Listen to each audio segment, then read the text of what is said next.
Welcome to the Secret Sauce of Outsourcing podcast that's dedicated to making you better at outsourcing to the Philippines. This is episode 391, What to Prepare Before Hiring Your OFS.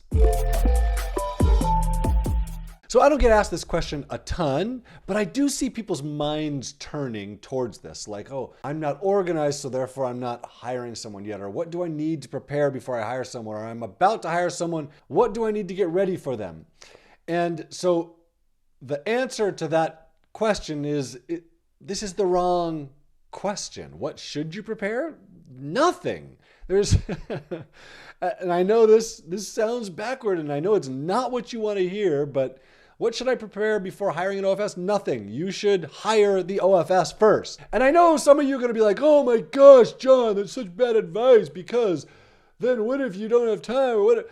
Like, yeah, I get that some of us are like worrywarts and you need to be prepared before you do anything. And I'm the opposite, where I'm like ready, fire, aim. We want to get something launched and into the world so that we can get users using it and find out what the actual issues are before we spend a whole bunch of time like going through every little detail of like, oh, we should change this or that. And like those things actually don't matter. And that's what I'm getting at here is, what should you prepare before you hire someone? Well, it doesn't matter what you prepare because you don't have someone for it. So what should you prepare? Well, the job post. Like, write your job post. That's the first crucial step. It gets the ball rolling. And it's actually the most challenging part, even though it's pretty easy.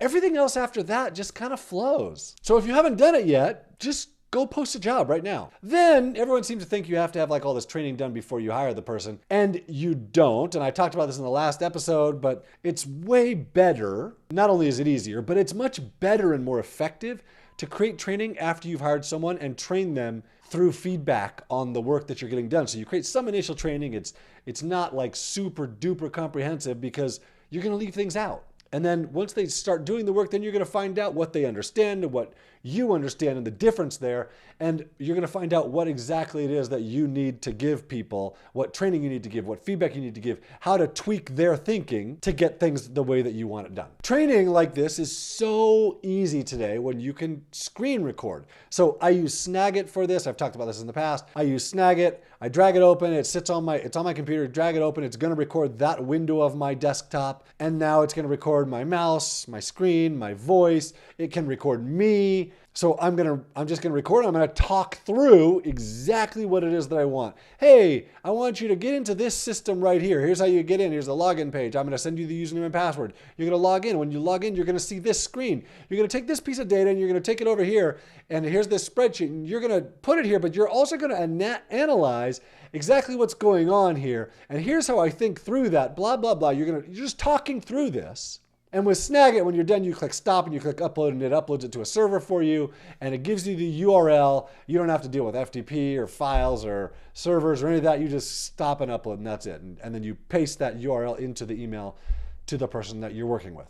Creating this training is so easy, so much easier than it used to be, where you had to like write pages and pages and pages of stuff to try and describe it. Now you can describe it while they're seeing exactly what you're doing. Which that brings me to like one thing you actually can prepare before you hire someone, which is the first task. And not that you need to prepare all the training for it, but if you know what that task is that you're going to have them do, this makes the hiring so much easier and better. If you go into this, yes, you can hire for a role. That's great. And if you know the role that you want already done, then great, hire someone for that role. But if you don't, post a job for the task and just try and get that task done. Then create training and start working with the person once you've hired them. I know it sounds backward, but it works. I've seen it thousands of times. So what should you prepare before you hire your OFS? Nothing. It's a trick question. Post a job and hire the OFS. Then you'll know exactly what to prepare and how to prepare and exactly what training to give. It's so much easier if you do this in the other order versus like the traditional order that people like to repeat and regurgitate because it sounds good. Oh, prepare everything ahead of time and then you do your interviews, and like that sounds really nice, but in practice doesn't work nearly as well as going the other way.